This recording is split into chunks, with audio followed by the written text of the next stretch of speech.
नमस्कार, मैं हूं आरजू अंसारी और आप देख रहे हैं राष्ट्रीय जगत विजन न्यूज। छत्तीसगढ़ विधानसभा में सत्ता पक्ष और विपक्ष के बीच तीखी बहस देखने को मिली। पूर्व मुख्यमंत्री भूपेश बघेल ने सदन में जांच एजेंसियों के दुरुपयोग का आरोप लगाते हुए सरकार पर गंभीर सवाल खड़े किए। उनके आरोपों पर संसदीय कार्य मंत्री अजय चंद्राकर ने कड़ी आपत्ति जताई और आरोपों को निराधार बताया। विपक्ष की ओर से जांच एजेंसियों के कथित दुरुपयोग के मुद्दे पर स्थगन प्रस्ताव लाया गया, जिसे आसंदी ने आग्राह्य कर दिया। इसके बाद सदन का माहौल गर्मा गया और सत्ता पक्ष व विपक्ष के बीच जोरदार नारेबाजी शुरू हो गई। नारेबाजी करते हुए विपक्षी सदस्य गर्भगृह तक पहुंच गए। इस दौरान विपक्षी विधायकों ने सत्यमेव जयते, जांच एजेंसियों का दुरुपयोग बंद करो, भारत माता की जय और महात्मा गांधी की जय के नारे लगाए।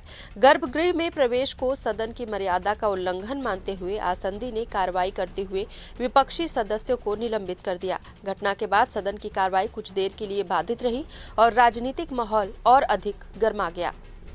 फिलहाल इस खबर में बस इतना ही। देश प्रदेश की खबरों से अपडेटेड रहने के लिए हमारे चैनल को सब्सक्राइब करें और नए खबरों के नोटिफिकेशन के लिए बेल आइकॉन जरूर दबाएं। नमस्कार।